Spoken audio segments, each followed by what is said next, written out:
You're listening to Connections Radio, the sound of business. I'm Louisa Wizzy Magnuson with the Wiz View series. Today I've got Adrian Ashton, award-winning freelance enterprise and charity consultant, with me back in the studio. How are you, Adrian? Well, thank you. Nice to be back in the studio with the microphones and the baffle boards and all the usual accompaniments that go with technology. Yes. It's good technology these days because we have a virtual studio. I very much enjoyed your business of surviving flooding interview. How did you find your first appearance on Connections Radio? Quite exciting, if I'm honest. We went through the recording of it all, and that was pretty straightforward. And I thought, okay, this is fine. And then all of a sudden, the show date gets announced and the showtime, and I realised that I had opportunity. I wasn't delivering any training workshops. I didn't have any planning calls with clients.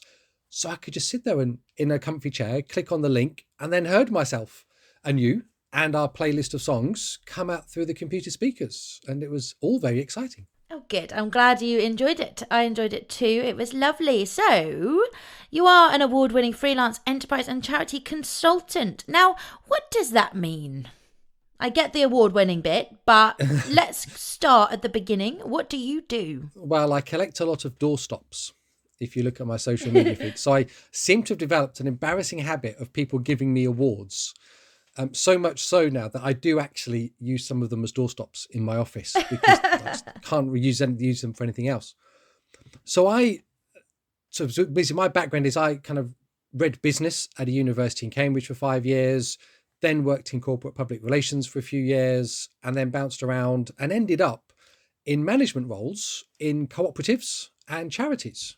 And they seemed to enjoy the perspective that I brought. And I really enjoyed re-educating myself about how organizations can work, how people work together, and we deliver what we do to make communities shinier, fluffier, happier for everyone. And then nearly 20 years ago now, there was a major hiccup in my life and I found myself self-employed.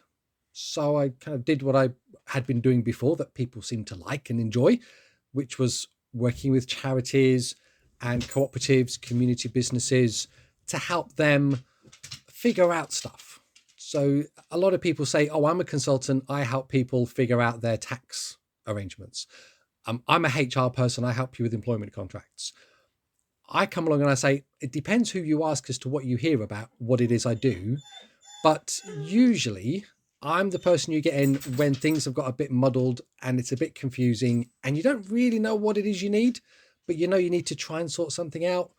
I seem to be pretty good at coming in and unpicking all of that, helping people understand it better, whatever that issue is, and then learning the skills that they need to make better decisions that they can be more confident about. So that covers a range of stuff. So on one end, I do work with groups about planning, so future development, future growth. I do things with them about their finances to help them budget, to help them make sure they've costed things properly and where they can find more money in the future. I do things with their governance. So if they have boards of trustees or management committees, how the relationships between people is working out. If they want to diversify and say, oh, we've got this idea to completely change what we do, help them go through a business development type process to map that out as well. And then all of that mirrors, again, after a few years of doing that, Louisa, I kind of then ended up working with universities because universities said there's some really interesting stuff that you're doing here, taking people through these approaches, developing these skills. And we think we want to put this into our curriculums. So there's a few universities now who I've co-designed parts of degree courses with so that students, even if they don't go on and set up a charity or a business afterwards, they've got a better appreciation, they've got more rounded skills, and ultimately they actually end up getting a better educational experience to boot through the process. So I have an analogy that I think the sponsor of my mental health initiative came up with. Now, when you're sitting in a pool of muddy water, if you're splashing around, the water is very murky and you can't see clearly. It sounds like that's time to call Adrian Ashton because you can hold their hand and make them stop splashing around. And then maybe you can help clear the water. Does that make sense to you? Absolutely, Louisa, but just kind of use that analogy. I wouldn't hold their hand. I jump in the puddle with them with gutso. Because actually I find that I always kind of say that if I'm working with someone, I'm not working with them, I'm walking alongside them. Yeah, that's where the kind of hand holding thing. So maybe hand holding is a little bit too cozy. I live in Denmark Absolutely. now, so it's all hygge, so it's all hand holding and candles. But okay, so you stand next to them and walk the path with them. That sounds like a really keen set of skills that you have. When you first went freelance, where did your initial client base come from? Sheer perseverance, if I'm honest. So I first became freelance nearly 20 years ago now. So put this into context. This is an era before the iPhone. So no smartphones, no LinkedIn, no Dropbox. Sat nav's not really a thing unless you've got a very expensive car. So it was an era that I had to go around with sort of bones and scratching signs and messages onto walls and putting it that way. Not quite telegraph system, but not far off. So I just went around and I met people and I went to networking events and I introduced myself. And I simply said to people, I'm not trying to empty your bank account. I'm not trying to make you give me a big contract. I'm simply wanted to introduce myself and say, if you ever wanted to chat about something, that's fine. And I've always had an approach, Louisa, where I've said to people, regardless of who they are, whether they're a private business, a charity, a national sector body, a university, I'm always happy to have an initial conversation with no catches, no obligation, no commitments, no payments. If you want to buy me a beer at the end of it, that's nice, but it's not an obligation or a must do. And then, because quite often that's all people need. They just need a chat with someone who can say, yep, you thought of this. Did you know about that? Tick that box. And they suddenly, the scales fall from their eyes and they realize it wasn't that complicated or awkward or difficult after all. And then because of that nice thing that I did, they say, oh, they've got a nice story to share on with their colleagues and partner organizations. And slowly word of mouth has built up. So I always say that when I started out, people often say, how do you get your work? It's through recommendation, through referral, through people talking about you and passing your name on. For me, that took about 5 years. And it took 5 years because 5 years in was the point at which people started to ring me up and say, oh, Bob, in all of my stories, everyone's called Bob for safety. And Bob said it might be useful for me to have a chat with you. And that's the point. I thought, okay, I finally cracked this word of mouth thing that people are now passing me around. But then how good at sales do you need to be to then close that conversation but open up the bit where they start paying you for your services? Because as a fellow person that works for myself, and I also offer that one-on-one free call, how do you then turn that into a lucrative business relationship? Well, again, here's something else that's a bit odd and unusual in how I approach the work that I do, Louisa, which my starting point is always, let's try and find a way that you don't have to pay me for me to work with you.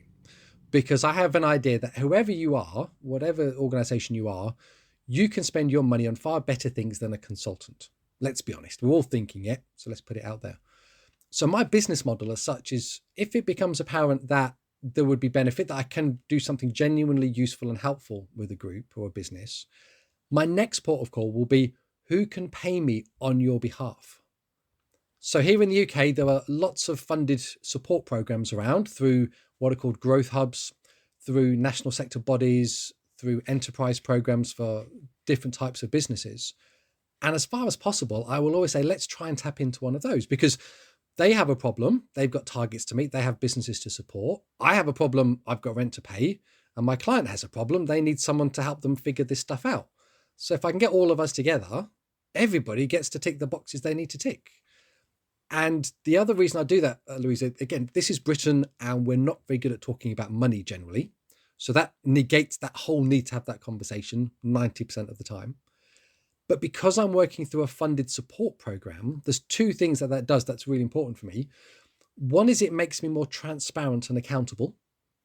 So someone else is checking over my work with you as my client. And to me, that's really important. And it gives you a sense of assurance as well. You know, who is this bloke? And that's important. The other thing is it's also about protecting us both. Because if I'm working with you as my client directly and we have a bit of a falling out, it's going to be hard to reconcile those final payments, the logos, the artwork, the copy, whatever it is that outstanding on the other side. If we've done it through a funded support program, then we've got a referee in the form of the program manager who can step in between us and sort it out. So it makes me more accountable. It builds a stronger relationship. And it means if the worst happens and things break down between us, we know there's someone who can sort it out for us. So that to me is why I will always, as my first point of call, say to a group, don't pay me. Let's find someone else if we can. But if there is a case of that's not available, that's not possible, there's no budget, there's no programs around, then we have to have the awkward conversation about money. And I will always put it out to a client and say, well, this is the scope of work. This is how much time I think I would want to devote to it. And this is my day rate. And my day rate is benchmarked against national standards. So I'm not trying to pull a fast one. This is genuinely what this work would cost you if you went to anyone else. But the thing that makes me a bit odd again, maybe, and unusual, is I offer that as a capped rate. So I'll sometimes say to groups, well, look, if I've said this is going to be a 10-day piece of work, so I'm giving you 2 working weeks of my life to do it with, and it's this much money, they budget for that. And if I say, you know what, we managed to pull a blind out, we found this shortcut, we didn't need to do all of that element after all, so we've shaved 3 days off it. We've taken 15% out of that. That's kind of a big saving. Then I won't charge you for a couple of days that I would have done otherwise, because that seems excessive. That seems unfair. Now, I know there's lots of people out there who say, no, the people are buying the outcome. The people buy the result, not your time. But I find it difficult to say, you know what, if I know you're struggling with budget, if I know money's tight for you, taking that excess amount just wouldn't fit quite right with me somehow.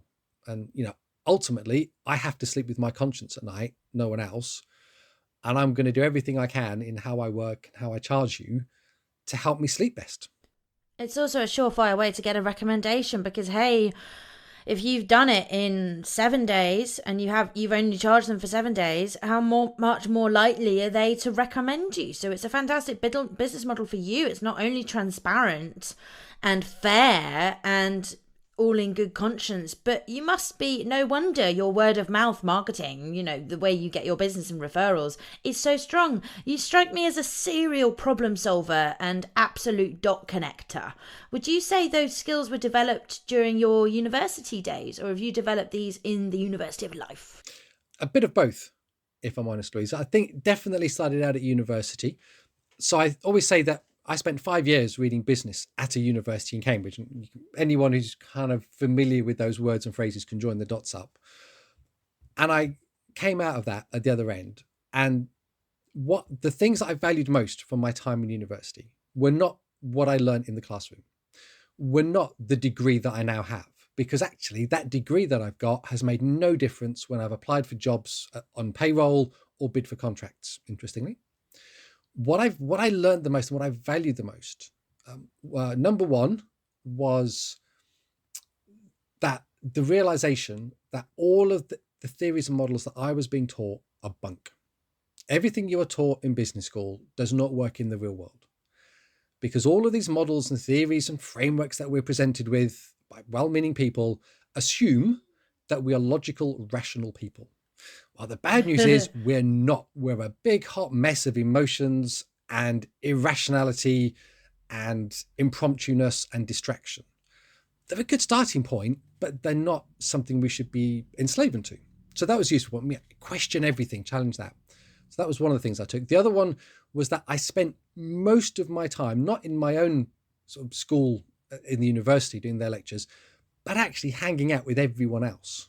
So I used to kind of gate crash and sit in the back of classes from art students, sociology, history, literature, languages, biology, and so on.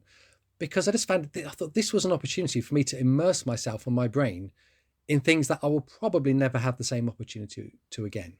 And just to have those different perspectives on life, to have those things of, so you look at the world through this lens. This is how a physicist understands the world in a different way to an artist.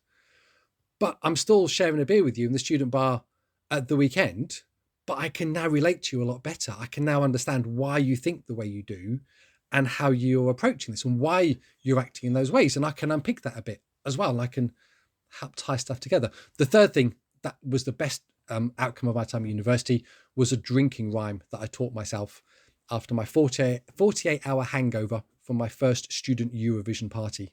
After which I swore I would never drink again and managed not to for about 3 days. But that starting point, Louise, I think was really critical. That sense of just push the door, see what else is out there. Don't be afraid to ask questions. Just because you're told this is your job, this is your department, doesn't mean you can't wander down the corridor sometimes. Stick your head in someone else's cubbyhole and say, well, what do you do here? And how does it work for you? Because that's where the interesting stuff happens. That's where we figure out how we get along better as human beings in an organization or a charity or a community. Just for that emboldenedness to say, what if, why not? Why can't we do it this way? Why can't we do it that way?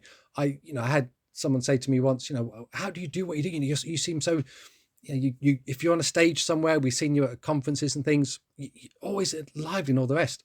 I say, because I don't like being an adult. Frankly, being an adult sucks.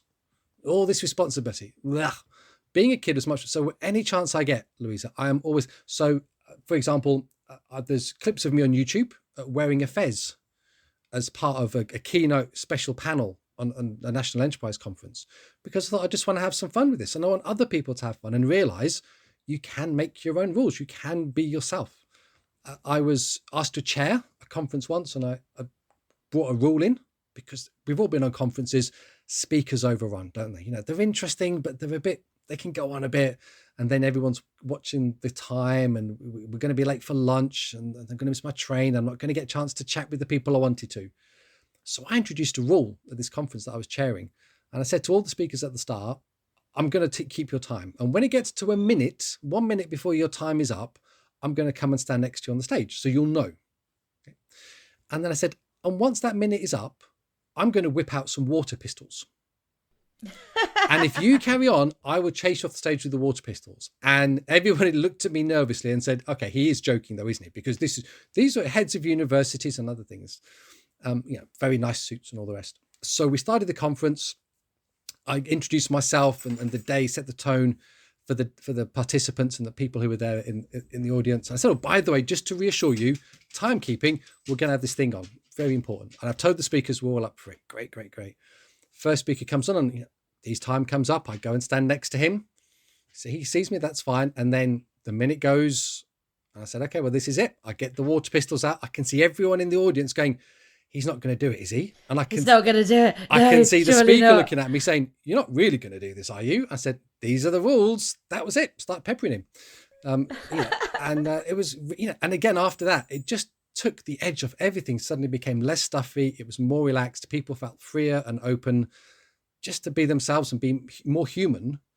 And I bet more business was done as a result of it in the networking afterwards. More people are more relaxed, they're more open, they're more authentic. More business gets done because more relationships of a true nature and authentic nature get developed. Absolutely. I think there's a key thing there, Louise, about that networking part. Okay, you've mentioned you're in Denmark now. I'm in England. In England, we're very good for talking about the weather. Okay, we struggle to do networking well because our parents brought us up not to talk to strangers. It's always in our heads. So what do we talk about? We're not supposed to do hard sell or anything. What can we talk about that will be relaxed and safe? And so I'm coming along, and I'm there with big Elton John glasses, throwing sweets at people, all the rest. That's something they can talk about to start that conversation, to build that relationship. They've got something in common that helps them do that.